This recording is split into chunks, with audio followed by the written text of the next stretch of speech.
अगर कोई 2026 में ग्रेजुएट होने वाला है तो इंडिया का जॉब मार्केट एक बड़ी कंफ्यूजिंग पहेली जैसा लग सकता है ना? पर घबराने की कोई बात नहीं।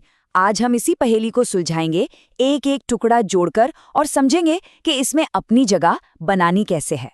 तो चलिए सीधे उस एक सवाल पर आते हैं जो शायद हर किसी के मन में है कि क्या 2026 में सिर्फ एक कॉलेज की डिग्री नौकरी के लिए काफ़ी है? और सच कहूं तो ये सवाल आज हर फ्रेशर को परेशान कर रहा है। और इसका जवाब इस कोट में बिल्कुल साफ साफ लिखा है।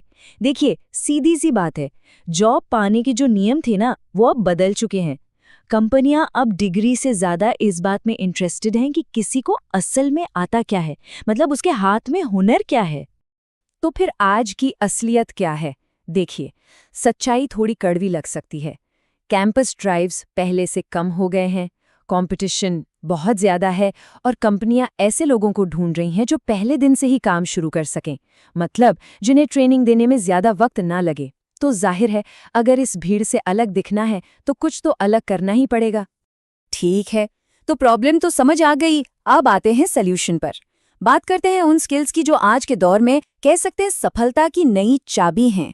एक ऐसा नया मंत्र जो किसी को भी बाकियों से 2 कदम आगे रख सकता है। तो चलिए अब सीधे बात करते हैं उन 7 ज़रूरी स्किल्स और आदतों की जिनकी तलाश आज लगभग हर कंपनी को है। और हाँ, एक बात ध्यान में रखनी है, ये सिर्फ कोई थ्योरी या किताबी बातें नहीं हैं, ये वो प्रैक्टिकल स्किल्स हैं जो सच में जॉब दिला सकती हैं। आइए एक एक करके इन पर नज़र डालते हैं। सबसे पहले एआई और जेनरेटिव टूल्स। देखिए, यह अब कोई फैंसी चीज़ नहीं रही, बल्कि रोज़मर्रा के काम का हिस्सा बन चुकी है। फिर है डेटा। अब डेटा सिर्फ टेक वालों का काम नहीं रहा, हर किसी को नंबर्स की भाषा थोड़ी बहुत समझनी ही होगी। इसके बाद है कोर प्रोग्रामिंग और प्रॉब्लम सॉल्विंग। थोड़ी बहुत प्रोग्रामिंग की समझ होना, क्या कहने, ये किसी को भी दूसरों से मीलों आगे ले जा सकती है।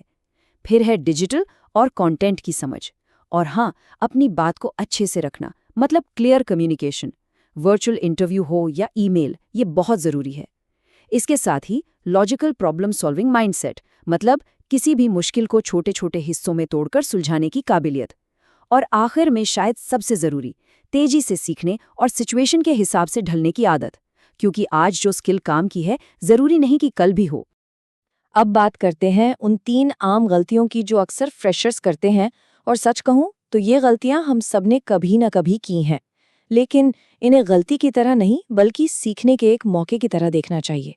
पहली और शायद सबसे बड़ी गलती है परफेक्ट होने का इंतजार करना। ये सोचना कि नहीं, जब मुझे ये चीज़ 100% आ जाएगी तभी मैं अप्लाई करूंगी। पर सच क्या है? सच ये है कि वो 100% वाला दिन शायद कभी नहीं आता। रोज थोड़ा थोड़ा सीखना उसे एक परफेक्ट दिन के इंतजार से कहीं बेहतर है। दूसरी बड़ी गलती, कम्युनिकेशन प्रैक्टिस को हल्के में लेना। आज के वर्चुअल वर्ल्ड में कोई कैसे बात करता है, कैसे अपनी बात सामने रखता है, ये नॉलेज जितना ही ज़रूरी हो गया है। इंटरव्यू में सिर्फ क्या बोला जा रहा है ये नहीं, बल्कि कैसे बोला जा रहा है, इस पर भी बहुत कुछ निर्भर करता है। और तीसरी गलती वो है स्किल्स के बारे में सिर्फ बात करना, लेकिन उसका कोई सबूत न होना। देखिए, कंपनियां सिर्फ रेज्यूमे में लिखी बातों पर यकीन नहीं करती, वो काम देखना चाहती हैं। एक छोटा सा प्रोजेक्ट भी काबिलियत का सबसे बड़ा सबूत बन सकता है। तो अब तक जो भी बातें हुईं, जो कुछ भी हमने सीखा, उसे एक असली जॉब ऑफर में कैसे बदला जाए। चलिए अब थ्योरी से एक्शन की तरफ बढ़ते हैं। एक बात हमेशा याद रखनी चाहिए, जॉब ऑफर उन्हें नहीं मिलते जो परफेक्ट होने का इंतजार कर रहे होते हैं। नहीं, ये उन्हें मिलते हैं जो अपनी कमियों के साथ शुरुआत करने की हिम्मत करते हैं और फिर लगातार खुद को बेहतर बनाते हैं। एक्शन लेना ही आगे बढ़ने का सबसे अच्छा तरीका है। तो ये रहा एक सिंपल 3 स्टेप का एक्शन प्लान। इसे कोई भी आज बल्कि अभी से शुरू कर सकता है। स्टेप 1, कोई एक नई स्किल सीखें। स्टेप 2, उसे साबित करने के लिए एक छोटा सा मिनी प्रोजेक्ट बनाएं। और स्टेप 3, अपनी कमियों के साथ ही अप्लाई करना शुरू कर दें। यकीन मानिए, आगे बढ़ने का यही सबसे तेज और असरदार तरीका है। और आखिर में मैं बस एक सवाल के साथ इस चर्चा को खत्म करना चाहूंगा। जॉब मार्केट तो हर महीने बदल रहा है। सवाल ये है कि क्या हम बदल रहे हैं? क्योंकि आज के दौर की सबसे बड़ी और सबसे ज़रूरी स्किल शायद यही है, लगातार सीखते रहना और वक्त के साथ बदलते रहना।